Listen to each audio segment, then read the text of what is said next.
The eyes of the wide world of soccer were glued to the high-profile El Clasico with hope of a spectacle worthy two of the best clubs in the world. It was a spectacle, all right, but for the wrong reasons. This weekend, Barcelona and Real Madrid boxed to a time-limit draw, the Chicago Fire received a rough welcome back home, Chelsea heated up the top four race, and the chase for the Scudetto took a very familiar turn. Relax from feisty Clasico with the latest edition of 90 Minutes Top 5.1. Escapability. Alex Caparros, Getty Images. Luis Suarez of Barcelona clashes with Sergio Ramos and Casemiro of Real Madrid during the La Liga match between Barcelona and Real Madrid. Luis Suarez of Barcelona clashes with Sergio Ramos and Casemiro of Real Madrid during the La Liga match between Barcelona and Real Madrid. Alex Caparros, Getty Images. Barcelona's unbeaten season just survived its most dangerous threat in more than one way. The Catalans pulled out a draw from a tense, feisty edition of El Clasico despite the heightened hostility and the absence of Sergi Roberto for the entirety of the second half. Not only did they keep their unblemished record, but also plowed through a match that decayed into more of a backyard brawl for most of it rather than a soccer match between two of the best in the world.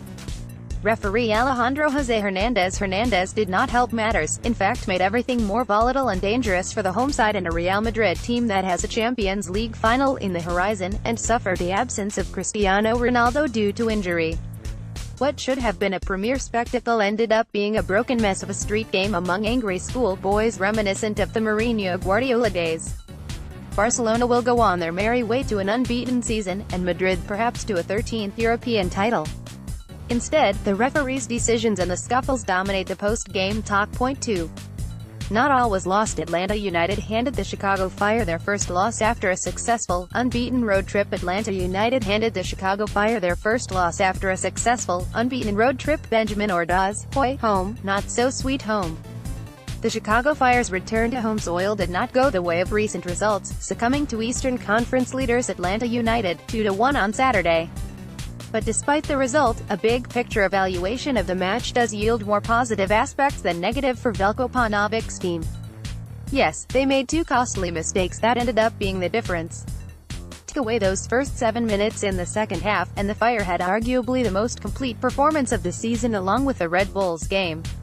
For starters, Chicago finally got off to a strong start to a game, one in which Paunovic deviated from the back three defensive line to a back four, with Basti and Schweinsteiger farther up the pitch. That move brought along another improvement on the offensive side.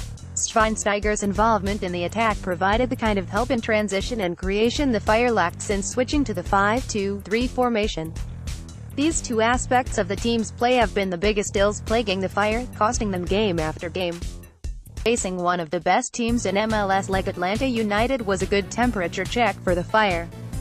Paunovic's team is still not quite up to par, but Saturday's loss showed plenty of reasons to believe they are on the right path. Point 3.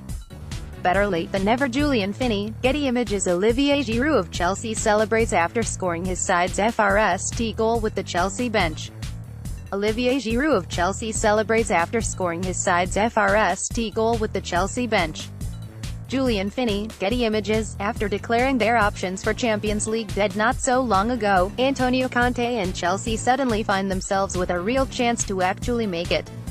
Tottenham's inexplicable to West Ham opened the door for the Blues, who took full advantage by defeating a Liverpool side featuring its best 11 with Mohamed Salah aboard. As Arsene Wenger was bidding farewell to the Arsenal faithful, one of the players discarded by the French manager in January, Olivier Giroud, delivered another stellar performance as the starting striker. Just like Spurs' losses have been Chelsea's gains, the same can be said about Olivier Giroud and Alvaro Morata's situation. The Spaniard has struggled mightily with injuries in the second half of the season, costing him his spot in Conte's 11. Thankfully for the Italian, he was able to bring on Giroud, the man who has a great hand in Chelsea's current situation in terms of the top four. Chelsea need one more stumble by Spurs and a victory of their own to overtake Mauricio Pochettino's club in fourth place. Point 4. At the doorstep. Emilio Andrioli, Getty Images. Sami Khedira, of Juventus FC celebrates his goal with his teammates. Sami Khedira, of Juventus FC celebrates his goal with his teammates. Emilio Andrioli, Getty Images. Today's Serie A update will not be quite as exciting as in previous weeks after this weekend's results. The one-hot Scudetto race is on the brink of a very familiar end. six-time defending champions Juventus took a giant step towards 7 in a row, despite a bit of an early scare. Juve fell to an early deficit but ended up overcoming Bologna in Turin on Saturday, putting even more pressure on their immediate rivals. On Sunday, Napoli shot themselves in the foot for the second consecutive week, this time dropping 2 more points thanks to a late draw with Torino at the San Paolo, extending their gap to 6 points with 2 games left. In other words, get ready for the same images of Juventus lifting the Italian League trophy once again come next week when they visit Roma. Then again, we know Roma can be the perfect spoilers just when things seem all wrapped up. Point 5. Goal of the weekend this weekend was anything but the best for Stoke City after being relegated from the Premier League for the first time in their short top-flight history. They went down, but they went down with a bang.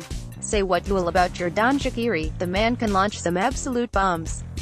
Saturday was no exception, blasting a free kick past Wayne Hennessy. Kylian Mbappe and Christian Pulisic are among the top 98 players born since 1998, according to Italian newspaper Gazzetta dello Sport. Check out the top 25. Juan Pimiento's caption: the German midfielder of the Chicago Fire, Bastian Schweinsteiger, speaks after losing 2-1 against Atlanta United on Saturday, May 5 at Toyota Park. The German midfielder of the Chicago Fire, Bastian Schweinsteiger, speaks after losing 2-1 against Atlanta United on Saturday, May 5 at Toyota Park. Caption: Chicago Fire head coach Veljko Paunovic hailed his team's performance despite the loss to Atlanta United on Saturday, May 5 at Toyota Park, reiterating his belief the team is headed in the right direction. Chicago Fire head coach Veljko Paunovic hailed his team's performance despite the loss to Atlanta United on Saturday, May 5 at Toyota Park, reiterating his belief the team is headed in the right direction. Caption: Chicago Fire defender Johan Kappelhoff, one of the standout players from Saturday's loss to Atlanta United at Toyota Park, highlighted the difficulty of their rivals and how the Fire measured up against them, courtesy Chicago Fire. Chicago Fire defender Johan Kappelhoff, one of the standout players from Saturday's loss to Atlanta United at Toyota Park, highlighted the difficulty of their rivals and how the Fire measured up against them, courtesy Chicago Fire. Caption: the Champions League final are set after this midweek's drama-filled action, including Real Madrid reaching another final and Liverpool surviving Roma, as well as the Chicago Fire missing out on a transfer target.